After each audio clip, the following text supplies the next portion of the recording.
Coming up, I'll contrast the feverish energy of the Trump administration with the inaction of the GOP House and Senate. I'm going to ask the question, where's Congress? I'm going to explore what can be done to stop judges from interfering in the routine apprehension and deportation of criminal illegals. And I'll reveal the big issue that defined Reagan's career and unified his domestic and his foreign policy. Hey, if you're watching on YouTube, X or Rumble, listening on Apple or Spotify, please subscribe to my channel, hit the subscribe or follow and the notifications button. This is the Dinesh D'Souza podcast.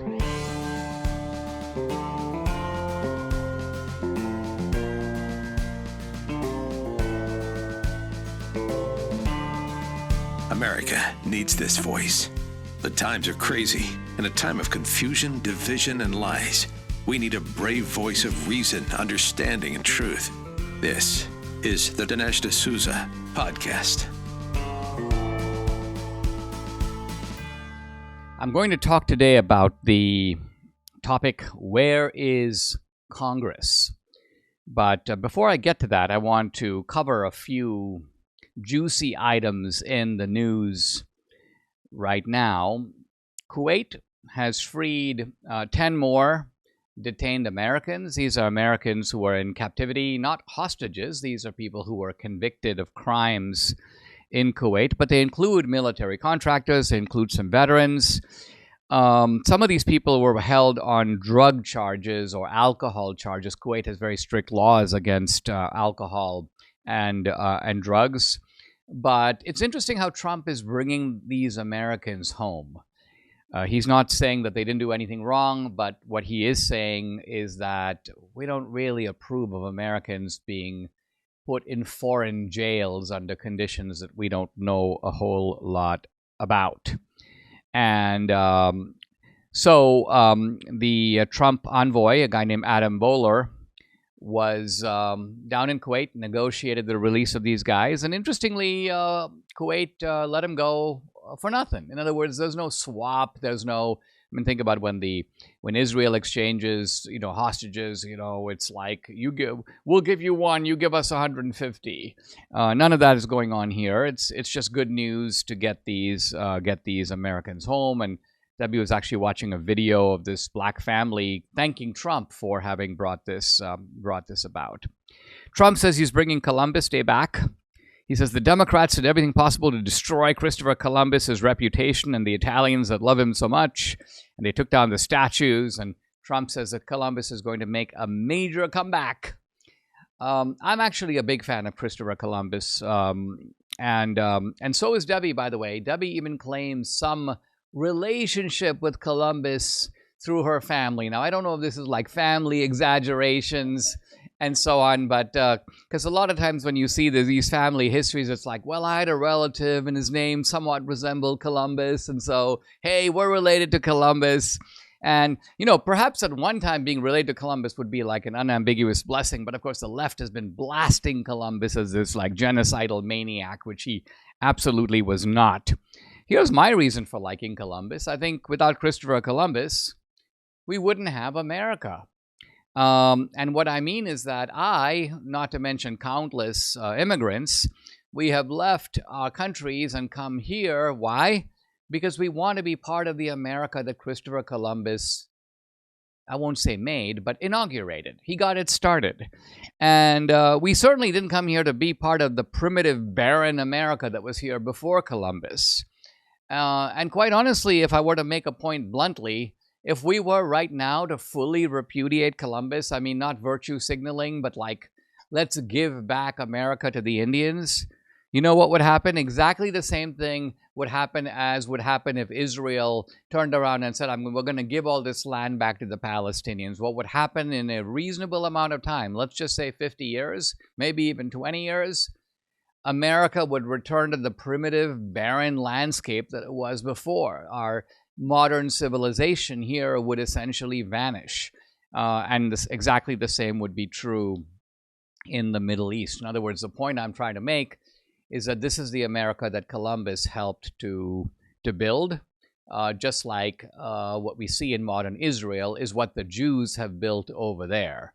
The Palestinians could not, did not, and will not, if it's given back to them, be able to build anything like it. Here's something on social media. I've seen it on Instagram. I've seen it on X.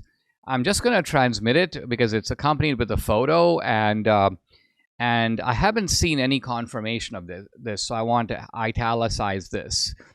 Here's the comment. As if the Obama family didn't have enough weirdness, Malia, the daughter, has announced that she will transition to Malik, a, quote, non-binary person, and she plans to marry longtime friend Joey Barron, who is now a woman named Jan. Now, again, leaving aside whether this is confirmed, and here you can see a picture of what appears to be Obama's daughter, Malia, looking rather masculine and Malikish. And the other individual does in fact look like a man who's become a woman, so it appears like there may be something to this. But, this is the kind of thing that 25 years ago would be like on the Jerry Springer show. You remember how Jerry Springer, he loved the freak show. And his idea was always take something that is so outrageous that even some ordinary American who's not doing so well would go, I thought my life was horrible, but these guys are total freaks. And you'd then have a scene like this. Except now, this kind of stuff has become increasingly normalized. And I wouldn't be entirely surprised if Obama and Michelle were like, yes, we're very proud of our daughter. We're very proud of the girl who's now non-binary and is planning to marry the boy who's now become a girl. This is I wouldn't say this is the America we live in now, because I don't live in that America, and probably neither do you. But the Jerry Springer show has come to life in ordinary American culture, and to some degree even in certain elite precincts of American culture. Let me turn to the issue of Congress. And here I just want to make a single point, which is that what are the Republicans as a group really doing? I mean, I see a handful of Republicans trying to get things done, obviously Brandon Gill included. But as a group, the Republicans have accomplished so far close to nothing. In fact, there is a stark contrast between the incredible energy of the executive branch, the leave no stone unturned, the let's move on all fronts, even though stymied by judges and delayed by rulings and so on. At least the Trump people are pushing it. They're trying. Is Mike Johnson trying? Is John Thune trying? Yeah, they got the Trump cabinet through, and the Senate did. And yeah, they're talking about this one big beautiful bill, and that will come up in May. But it's been 5 months. They talked about, let's impose some restrictions on the judges, whether it's to impeach them or narrow their jurisdiction. Why haven't there actually been bills to this effect? Why aren't there votes on this kind of thing? They've talked about taking the Trump executive orders and consolidating them into law. Why hasn't this been done? So I don't understand how these people are. I mean, they supposedly have 9-to-5 jobs, right? They're supposed to show up in the Capitol, get things done. What is being done every day? Like, what was done yesterday? What's being done today? And what will be done tomorrow? There seems to be a kind of Republican lethargy that contrasts with the Democrats. Here's Sean Davis, I think, with an insightful post. With very few exceptions, he says, and I think he would concede Brandon is one of them, Republicans in Congress don't seem interested in doing anything other than being in Congress. As our country teeters on collapse, important point, it's not exactly like the country's doing well. When the country's doing well, it's okay to take an easy attitude. I remember Calvin Coolidge, the president in the 1920s, would say things like, I'm going to take a long nap, and when I wake up in the afternoon, you can tell me if the country is still here. And he would give a little twinkle in his eye. The country was actually doing well in the 1920s, but as our country teeters on collapse, the most powerful branch in our government is run by do-nothings who are terrified of using their power to save the country, while their opponents are champing at the bit to get power back so they can finish us off once and for all. So I like the fact that John Davis here is highlighting the urgency of the situation. So that's my message to the U.S. Congress, both the Republicans in the House and in the Senate. Get off your butts and get some things done. This July, there's a global summit of BRICS nations in Rio de Janeiro, the bloc of emerging superpowers, including China, Russia, India, Iran. They're meeting with the goal of displacing the US dollar as the global currency. They're calling this the Rio Reset. As BRICS nations push forward with their plans, global demand for US dollars could decrease, bringing down the value of the dollars in your savings. Now, while this transition doesn't happen overnight, the Rio Reset in July marks a pivotal moment when BRICS objectives may move decisively from theoretical possibility toward reality. Learn if diversifying your savings into gold, like I did, is right for you. Birch Gold Group can help you to move your hard-earned savings into a tax-sheltered IRA in precious metals. Claim your free information kit on gold by texting my name, Dinesh, to 989898. No obligation, just information. Now, Birch Gold has an A-plus rating with the Better Business Bureau. Tens of thousands of happy customers. Let Birch Gold arm you with a free, no-obligation information kit on owning gold before July and the Rio Reset. So go ahead, text Dinesh to 989898 today. There's been a national focus on eating only the healthiest of foods, and that's great news for Balance of Nature. Their method of producing a vibrant nutritional supplement is second to none. While so many others use chemicals and additives, Balance of Nature is made solely from whole food ingredients. While other methods sacrifice nutritional quality for the sake of profits and volume, Balance of Nature's advanced vacuum cold process involves freeze-drying fruits and veggies into a fine powder, helping to retain as much nutritional value as possible compared to other inferior methods which cut corners at your expense. This is what we're talking about, fruits and veggies in a capsule. Balance of Nature packs a nutritional punch, and that's the whole reason for taking Balance of Nature, getting the most nutrition for the sake of your health. Use my discount code AMERICA, you get 35% off, plus free shipping and a money-back guarantee. Call 800-246-8751. Again, it's 800-246-8751, or go to balanceofnature.com. When you use discount code AMERICA, you get 35% off plus free shipping.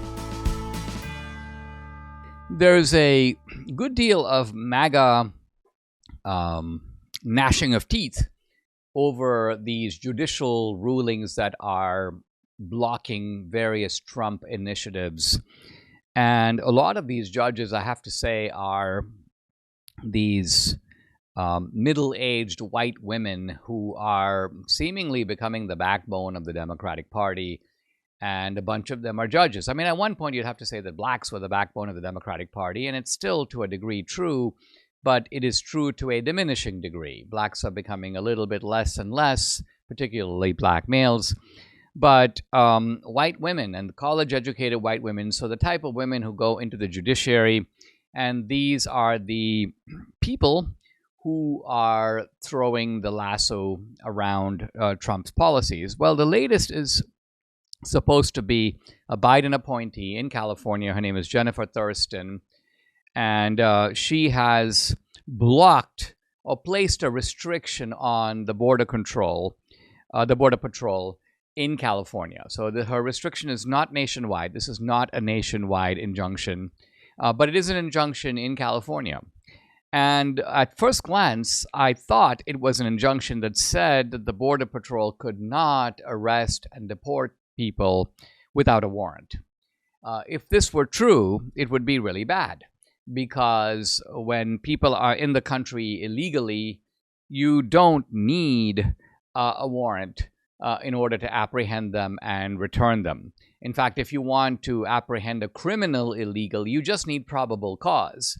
And then the fact that they are an illegal gives the Border Patrol the right to deport them. And not only this, but this is clearly stated in the law. Here is 8 U.S.C. Section 1357. It expressly authorizes the Border Patrol to make arrests without a warrant for immigration violations as long as the person has entered the country illegally. So nothing could be more clear. And yet it looked like the judge was saying to the Border Patrol, you cannot do this.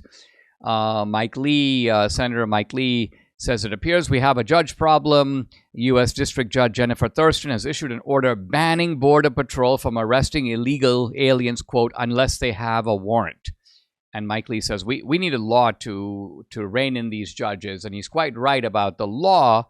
But I did read the ruling from Judge Thurston, and it's actually not as bad as I thought, because number one, as I said, the ruling applies to California. Number two, the judge is actually aware that the Border Patrol has the right under law to deport people without a warrant. So if you read the ruling in a nuanced way, it doesn't say you can't do that. It admits that you can do that. Now, but what the judge is doing is something that is admittedly kind of problematic, and that is the judge is basically saying that that the Border Patrol, if they do deport someone, need to, quote, document in writing the facts and circumstances surrounding the warrantless arrest, and, quote, the specific particularized facts supporting the conclusion that the individual was likely to escape before a warrant could be obtained. So this is a judge that is doing something that is annoying, not quite the same as what Mike Lee was concerned about, but is kind of trying to micromanage the Border Patrol. In other words, it's kind of like saying, oh, here, listen, I understand that you can deport people without a warrant, but guess what? You need to keep a journal in which you explain who this immigrant or who this illegal is, what exactly are the circumstances. Now, look, the Trump administration has said we are actually doing that. We do make that kind of a record. This is just part of Border Patrol policy. This is how you can review what the Border Patrol is doing and make sure that it's okay. So the Trump administration is not freaked out by these requirements. The problem comes with who is making the requirements. You know, it's kind of like a judge saying to a company, you need to keep proper records of all your financial transactions. Yeah, companies do that. They are required to do that internally. They're also required to do that by the IRS and so on. But if some judge says, you know, every week I want you to submit to me your accounts about why you decided to buy certain stocks and why did you decide to build a plant in Milwaukee and why did you decide to hire 50 people instead of 80 people? The point is, who the heck are you to be making those kinds of calls? Since when did judges get this kind of second-guessing authority to be able to lecture the Border Patrol about how exactly it can do its work? If the Border Patrol is functioning within the judge is simply supposed to match what the Border Patrol is doing against the law and the Constitution and say if the Border Patrol is acting illegally or unconstitutionally. And if the Border Patrol is acting legally, the judge should butt out of it. So my objection to what Judge Thurston is doing is different than Mike Lee's. I don't think that this is a case where the judge is insisting that you can't send somebody back without a warrant, but I do think the judge is engaging in a certain kind of nitpicking with the Border Patrol, the imposition of administrative requirements which go beyond the purview of a judge.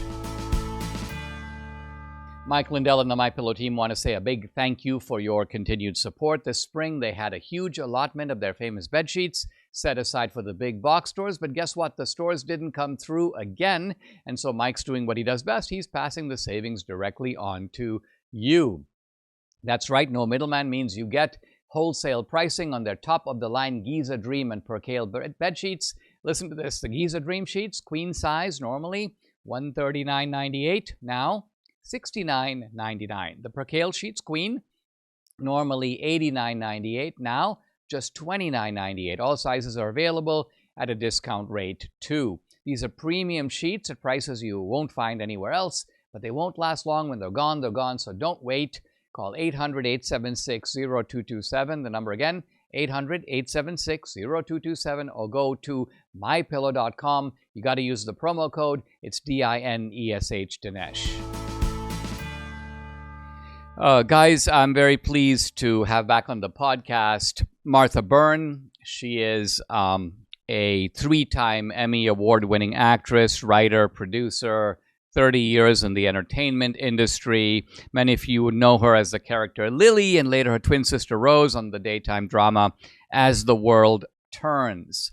Martha's here to actually talk about her husband, retired NYPD detective Michael McMahon, and a case that we're going to touch upon because Debbie and I have delved into it. It is a complete outrage, and we want Martha to come on to talk about this injustice and what can be done to rectify it. By the way, a website, pipehitterfoundation.org, and then it's /who we support Michael-McMahon.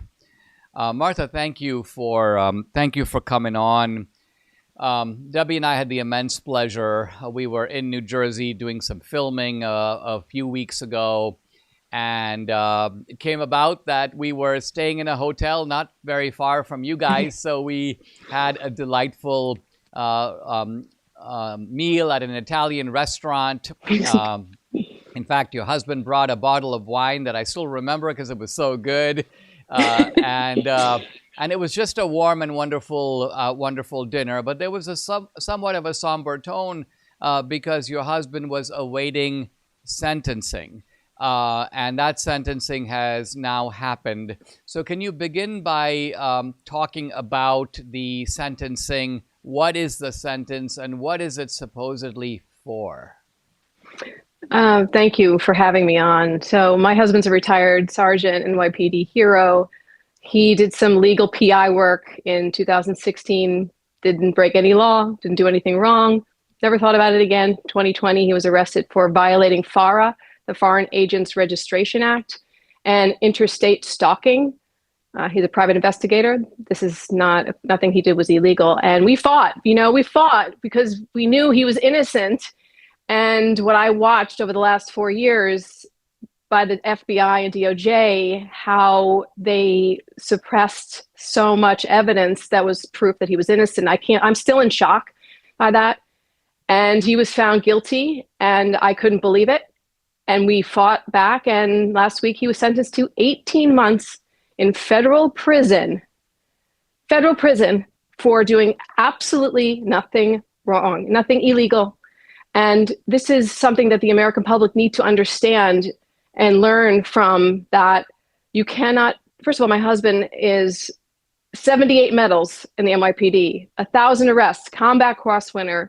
And he is a hero, an NYPD hero. And how he was treated, Dinesh, how they talked about him, like he would ever go against this country for a few $1,000s. It's absurd.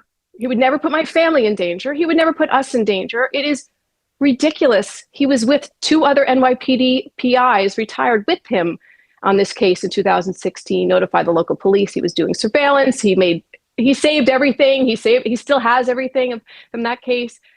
And we were betrayed by our justice system in a way that I still can't even process, Dinesh.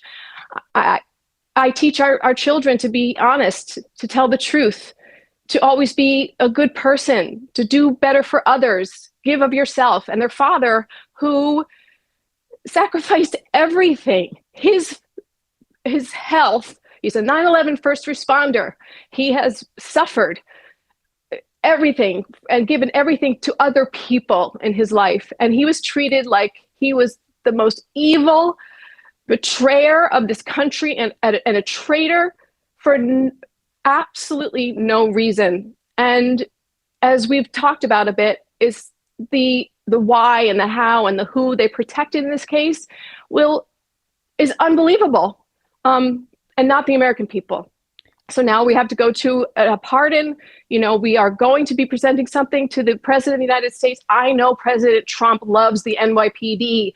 I know he's a supporter of Back the Blue. When he hears the lawfare against one of the people that he would have loved to sit across the table from and tell stories about New York City, and heard about his stories. I mean, Rudy Giuliani gave my husband the Combat Cross at one police plaza for a shooting, a gang-related shooting in the Bronx. Okay, this is a man who is this is outrageous, and the lawfare, President Trump totally understands because that's what they did to him. So I know when President Trump hears the details of this story, he will be as outraged about my husband, probably more so than himself, because we're not political people.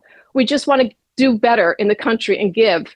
And he has been, my husband, my poor husband, this is devastating to our family, to our country.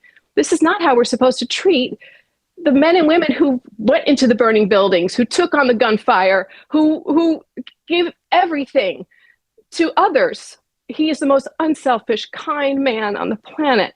And this has devastated our family. So we're going to keep fighting. I mean, I have my cup. It's my Trump cup. Never surrender. I drink my coffee every morning because I'm like, if Donald Trump can fight back and against all the people that have come at him, and I have to kind of channel that and keep going. Like we're in the battle for the country and the freedoms of our country and our rights. I mean, his rights that were violated are never ending. Martha, let me give in my own words what I think is going on here, and you tell me if I'm on the right track, because I think for a lot of people, they have difficulty grasping, like, why would the DOJ, why would the U.S. government go after somebody like your husband, right? In other words, it's easier for people to understand, well, this was what happened on January 6th because the narratives are very clear in people's mind. This is what happened with the pro-lifers who were apprehended under the FACE Act. But this is a case that involves a little bit more complexity. But let me state it kind of in my own way. And that is that your husband was hired on a case, a routine case, and he was asked to do some private detective work, which he dutifully did, breaking no laws, under a deal that would have netted him, what, $5,000 or something in that vicinity. So the very idea that he would be some sort of a Chinese agent or a Chinese spy or betray his country is on the face of it preposterous. But what you have here is a prosecutorial apparatus that wanted to let the really bad guys off the hook, the people who really were in league and in bed with China, but they at the same time wanted to come across as very tough, very anti-China, and so they needed a scapegoat. I mean, this is, I think, what's the core of the matter. Like, why did they pick on your husband? So that they could make an example of him and come across like, look how we're taking on the CCP, whereas in reality, the CCP or the Communist Chinese culprits who are behind all this, nothing happened to them. I mean, exactly. Isn't that a pretty good overview of what we're talking about here? Yes. The FBI was actually having communications with the bigger players in this for years. The FBI spoke to them. They were having meetings with them. They were taking, and then not to my husband, they never spoke to the NYPD, retired guys. They never spoke to them in 4-year investigation. And the FBI let these players leave the country. They let them flee on their watch. They allowed crimes to occur in this country. If they let my husband be involved in 2016-17 and the 2 other NYPD detectives, a lot of things wouldn't have happened. But that wasn't the plan, Dinesh. That wasn't the plan. They couldn't bring them in. So what do? They sacrifice my husband because it looks good. It's ex-NYPD, check. Private investigator, sole proprietor, check. It was all for optics. The country isn't any safer from this case. The tens of millions of dollars that were spent. You're absolutely right, Dinesh. It was an optics case to make it look like they were doing something about these operations. But to sacrifice my family and put my family in danger because they want to have an optics case, that is unacceptable to me. And when President Trump hears that our family was put in danger for years because the FBI and the DOJ were not willing to warn, protect, and let us know we're American citizens. The victims in this case were not American citizens. They are here. They did not. Who are they protecting here? This is wrong on so many levels, and it has to be investigated. And I'm sorry, if you're letting these people flee the country who are part of these operations, and you've been communicating with them, the FBI, for years, then who's really at fault here? Who's really in the problem? It's not my husband. I think this is, Martha, this is the key point. There were some bad actors here, but the point is they let the bad actors go. And they went after the guy who was given a routine job, was carrying it out professionally. And I think part of what you've been through, and we talked a little bit about this at dinner, is just that horrifying experience where we've all been raised with a civics book idea of the judicial system. You know, facts are laid out, both sides get to present the arguments, the judges listen to this, the jury is going to be attentive.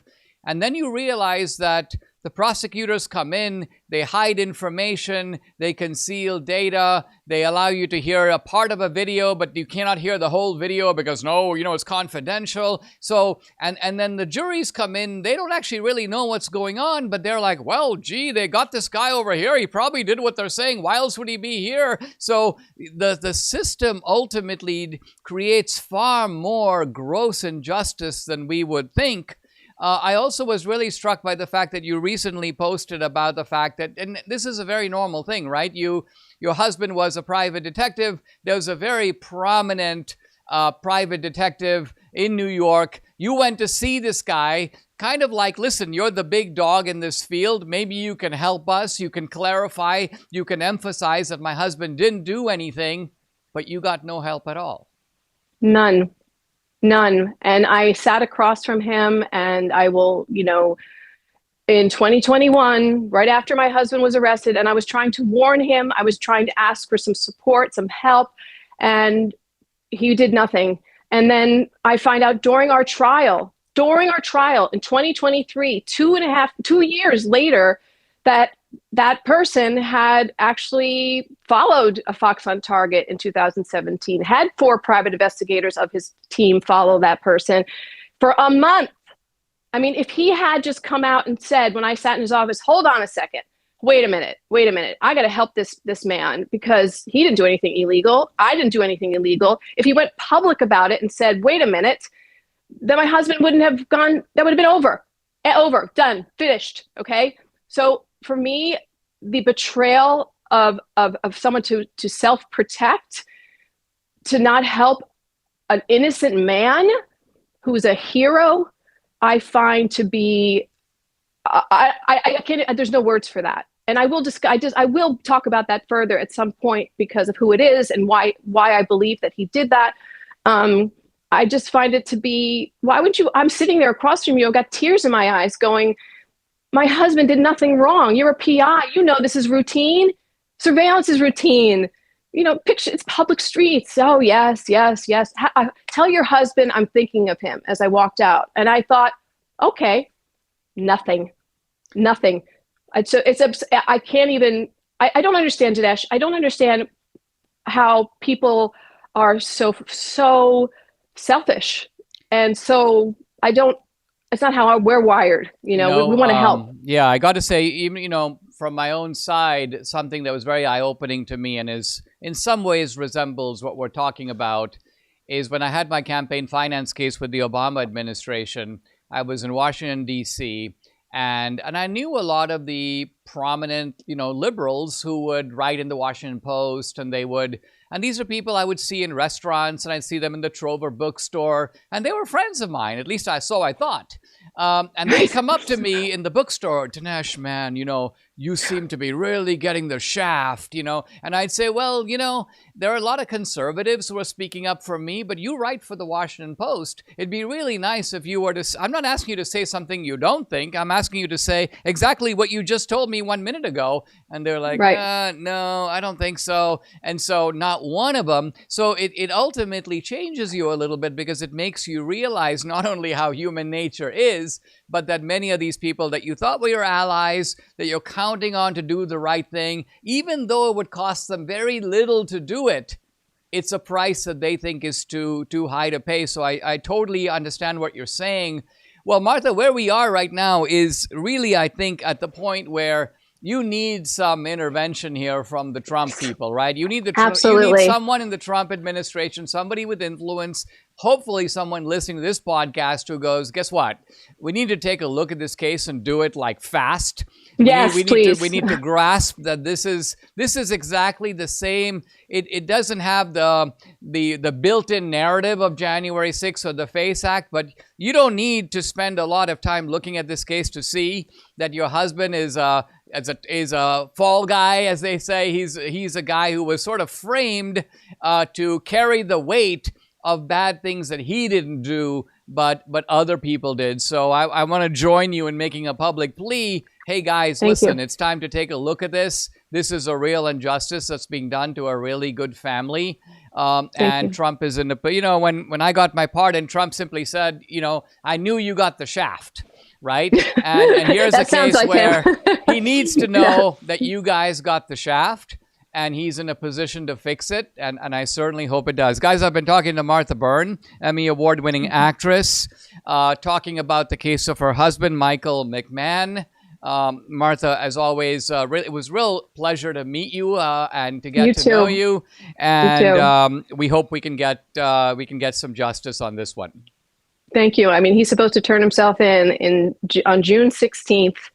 That is not far away, and we need help. Like, we need someone to step in, because again, like, I know when Donald Trump hears the details of this case, he's going to say, that's what happened to me. And I'm a victim like Michael McMahon. Mike McMahon's a hero who would put everything on the line for the New York City, this country, and would take a bullet for any stranger. Even today, he would. That's who he is. We need to help him. So please, thank you so much for giving me the opportunity. And I am one phone call away to answer any questions of anybody who wants to talk to me further. So thank you. And it was Debbie and my pleasure not only to meet you, but to meet him. We had a wonderful time. Thank you very much, Us Martha. Too. God bless. I'm continuing my discussion of Reagan. The chapter is Mr. Reagan Goes to Washington. And in this upcoming section, I sum up what Reagan was running against. What was the big issue that defined the entire Reagan project? And guess what? It turns out to be the very same issue that we are dealing with, perhaps in a slightly different form, today. Reagan, I write, was running against the 20th century. And my point is, this is the real reason why Reagan was controversial. It wasn't because he was an actor. It wasn't because he didn't have adequate preparation for the presidency. He actually did. It wasn't because he was a jokester. It wasn't because he told anecdotes that weren't 100% true or they were somewhat padded. This was his real offense, his real sin. He was running against an entrenched way of thinking, but not just a way of thinking that had expressed itself, consolidated itself into institutions. The political history of the 20th century, as far as Reagan was concerned, was defined by the growth of the power of the central government. Now, for Reagan, there was a kind of deep connection between the growth of the central government here at home, domestically, and socialist and communist regimes abroad, like the Soviet Union, which represent nothing more than a kind of exaggerated form of this centralization of power. So in other words, Reagan was opposed to collectivism at home and collectivism abroad. This gave his thought a fundamental unity or a singularity. And Reagan's view of government was not merely that government is inefficient. This is the kind of libertarian critique of government, which is that government doesn't do things well, and that's certainly true. They don't have a bottom line. But Reagan's point is that the more the government does for us, the less we do for ourselves. So government corrodes character. Government undermines responsibility. Government makes it more difficult for you to become a self-reliant citizen. And when government becomes centralized, it starts extinguishing your liberties one by one, not just your economic liberty, but also your civil liberties, your religious liberties. And so in his Goldwater address, Reagan says, you can't control the economy without controlling people. And he says, so we come to a time for choosing. I suggest to you that there is no left or right, only an up or down, up to the maximum of individual freedom consistent with law and order, or down to the ant-heap of totalitarianism. So here's Reagan doing a little bit of political redefining. He's moving away from left and right, not because he doesn't agree with the ideas of left and right, but he's trying to recast it in a manner that's more understandable to people. I mean, if you think about it, left and right are a little confusing to a lot of people, particularly people who are somewhat distant or unplugged from politics, right? Because think about the origins of left and right. I mean, they go back to the French Revolution, where the people who sat on the left were considered the left. In other words, the party that was the Jacobin party. And then the people opposed to the revolution were on the right. So this is the historical root of left and right. So Reagan is like, let me Americanize all this. Let me make it make sense for people. Let's go with up or down, because everybody believes up is good and down is bad. You're plummeting down. Your checkbook is going down. We're going to take this down. So this is Reagan using, with his kind of normal sound instinct, this kind of easily comprehensible vocabulary. Now, when Reagan gave his Goldwater speech in 1964, it's important to realize that's the year that Goldwater got clobbered. That's the year Lyndon Johnson came in and inaugurated the Great Society. This would continue through the 60s and 70s. And let's remember that all the major Republicans of the time, I mentioned Eisenhower, Nixon, Ford, they all criticized the excesses of the government. They'll talk about making government more efficient. They'll talk about taxes being too high. They need to be lowered. But they're not challenging, in principle, the ability of the government to remedy the ills of society. In fact, they concede that government can and should do that. And the disagreement is about the details. So when Reagan says government is not the solution, government is the problem, he's going beyond Nixon and beyond Ford and beyond Eisenhower. He is doing, you could call it an intellectual program of rollback. Now, Reagan is going to try, and we'll see with some success, but limited success, to roll back the government domestically. What he will be more successful in doing is rolling back the Soviet Union, rolling back collectivism abroad. So Reagan, as we look at his record as a whole, will prove to be more successful on the international front than on the domestic front, although his domestic achievements, as we will see, are also very notable and, in fact, very impressive in their own context. Reagan was also running against the intellectual class, and the intellectual class had come to the view through the progressive movement. And the progressive movement, by the way, goes all the way back to the early 1900s. The progressivism really came to power in 1912 when Woodrow Wilson was running against, Woodrow Wilson embodied, in a way, progressivism. But interestingly, if you looked at the alternatives to Woodrow Wilson, including Teddy Roosevelt was also running as a progressive. So think about how comprehensive the victory of progressivism has to be when you've got, in a sense, both sides. And it was a three-party race. So it's 2 out of 3 are touting the progressive banner. And the intellectual class grew out of that. And their view was that the free market doesn't really work. The free market is laissez-faire, let them do. And their view is that society has become too complex for that. We need to have the government replace the invisible hand of the market.